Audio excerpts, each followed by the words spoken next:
Hello বন্ধুরা, শুভ দুপুর সবাইকে। তো মাঠ থেকে সোজা চলে আসলাম এখন শাক তুলতে। তো তুলতেছি এখন লাপা শাক। তো এখন লাপা শাক রান্না করব। তো দুপুর হয়ে গেছে, সবাই নিশ্চয়ই রান্না বসিয়ে দিয়েছে। তো আমাদের তো আজকে লেট হবে, যেহেতু মাঠে কাজ করলাম।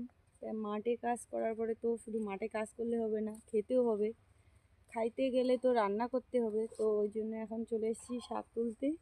তো বেশি সময় নাই, অনেক বেলা হয়ে গেছে, মানে প্রায় এখন বাজে 1টার মতো। তো রান্না বসাতে হবে, সেই জন্য তাড়াতাড়ি করে চলে এসলাম শাক তুলতে।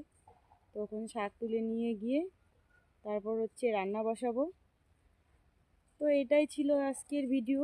তো সবাইকে যদি ভালো লাগে থাকে অবশ্যই একটা লাইক কমেন্ট শেয়ার করে দিও। দেখা হচ্ছে পরের ভিডিওতে। টাটা সবাইকে।